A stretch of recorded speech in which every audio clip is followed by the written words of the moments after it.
जय श्री राम भक्तों।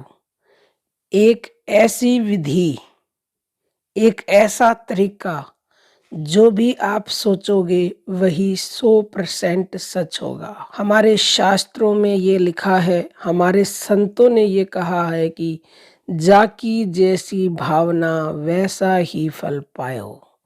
भावना का बहुत ही बड़ा असर होता है, बहुत ही बड़ा प्रभाव होता है। जैसी आपकी भावना होती है उसी के अनुसार आपको फल की प्राप्ति होती है। जिस प्रकार एक सुंदर युवती स्त्री सिंह की भावना में वह उसका खाद्य पदार्थ उसका शिकार है, पर वह उसे खाने की दृष्टि से देखता है। वहाँ रंग रूप और रमणीयता का कोई मूल्य नहीं, किंतु एक कामी पुरुष को वही रमणीय और सुंदर दिखती है। वह उसके रूप लावण्य को देखकर मधुर हो जाता है। वही स्त्री पुत्र को माता के रूप में दूध पिलाने वाली, शरीर का पोषण करने वाली तथा जीवन का आधार दिखाती है एवं वैराग्यवान विरक्त साधु पुरुष को वही त्याज्य रूप और ज्ञानी को परमात्मा के रूप में प्रतीत होती है। वस्तु एक होने पर भी अपनी अपनी भावना के अनुसार वह भिन्न भिन्न रूप से प्रतीत होती है। इसी तरह यह सारा संसार वस्तुतः एक परमात्मा का स्वरूप होने पर भी ब्रह्म से अपने अपने भावना के अनुसार भिन्न भिन्न रूप से प्रतीत होता है। जिसकी जैसी भावना होती है उसको वह वैसा ही दिखता है। किसी को सत्य दिखता है तो किसी को असत्य तथा किसी किसी को परमात्मा में दिखता है। परिणाम भी प्राय भावना के अनुसार ही देखने में आता है। भूत भविष्य वर्तमान काल के दुखों का चिंतन करने से मनुष्य तत्काल ही दुखी सा हो जाता है और सुखों का स्मरण करने से सुखी सा हो जाता है। नित्य चेतन आनंद स्वरूप यह जीवात्मा भी परमात्मा का अंश होने के कारण परमात्मा का ही स्वरूप है, पर यह भूल से अपने को देह स्वरूप मानने लगा है। सुंदर विलास में ये लिखा हुआ है, इस भूल को मिटाने के लिए सबसे उत्तम उपाय है भगवान की अनन्य भक्ति। सर्वशक्तिमान वासुदेव को ही अपना स्वामी मानते हुए स्वार्थ एवं अभिमान को त्याग कर श्रद्धा और प्रेम भाव से निरंतर उसका सर्वत्र चिंतन करना अनन्य भक्ति है। भगवान की भक्ति के प्रभाव से सारे दुख अवगुण और पापों का अभाव हो जाता है। फिर मनुष्य का अंतःकरण पवित्र हो जाता है। उसकी सारी भूलें एवं संशय मिट जाते हैं। उसको सारा संसार भगवत रूप दिखने लग जाता है।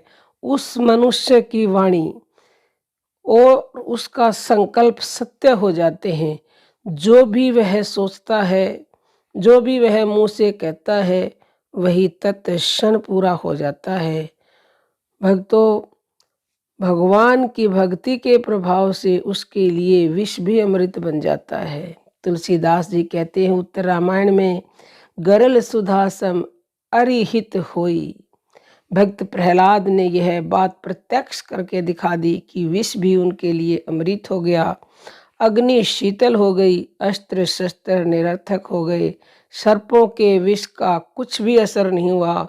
कहाँ तक कहें, जड़ स्तंभ में भी चेतन में सर्वशक्तिमान भगवान नरसिंह के रूप में प्रत्यक्ष प्रकट हो गए। प्रहलाद भगवान के भक्त थे, उनका संकल्प सत्य और अंतःकरण पवित्र था। इसी से ऐसा हुआ। यह सब उत्तम भावना का फल है। इसलिए मनुष्य को अपनी भावना उत्तम से उत्तम रखनी चाहिए। परमात्मा सब जगह है, सर्वव्यापी है, सब कुछ जानते हैं। ये हमें समझकर प्रभाव सहित उसके नाम गुण और रूप का निष्काम भाव से चिंतन करना या सारे संसार को प्रभु के अंतर्गत देखना एवं संपूर्ण संसार को प्रभु में देखना। जहाँ भी दृष्टि व मन जाए वहीं भगवान का चिंतन करना सबसे उत्तम भावना है। और जिस व्यक्ति की भावना ऐसी हो जाती है कि हर जगह परमात्मा ही है, हर जीव में परमात्मा है, चाहे वह कैसा भी जीव हो, ये सारा जगत ही ब्रह्म स्वरूप है। छांदोग्य उपनिषद में ये लिखा हुआ है, क्योंकि ब्रह्म से ही यह सारा जगत ब्रह्म का अवतार है, क्योंकि ब्रह्म से ही उत्पन्न हुआ है और ब्रह्म में ही स्थित है तथा ब्रह्म में ही लीन होता है।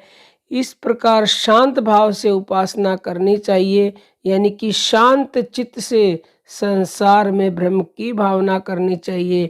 यह पुरुष निश्चय संकल्प में है, इसलिए इस लोक में मनुष्य जैसी भावना रखता है, जैसा वह संकल्प करता है, वैसा ही संकल्प करता है। मरकर वह आगे जाकर वही बन जाता है, फिर वह पुनः लौट कर नहीं आता। तो भक्तों, हमें सबको एक ही भावना रखनी चाहिए कि हर जगह ईश्वर है। और यही वो मंत्र है कि अगर आपने ऐसा सोच लिया कि हर जगह ईश्वर है, हर जीव में ईश्वर है, ये सृष्टि पूरी परमात्मा में है। कृष्ण भगवान ने कहा है, मैं सृष्टि के कण कण में हूँ, मुझसे पूरी सृष्टि है और मैं पूरी सृष्टि में हूँ।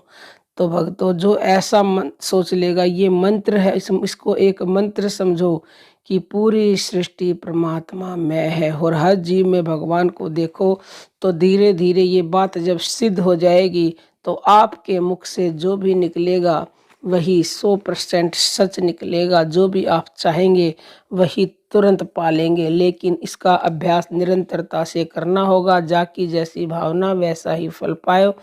अगर आपने पूरी सृष्टि में परमात्मा देख लिया तो ऐसा मनुष्य कोई करोड़ों में एक अति दुर्लभ होता है। तो भक्तों, अब हम अपनी वाणी को विराम देते हैं। जय श्री राम।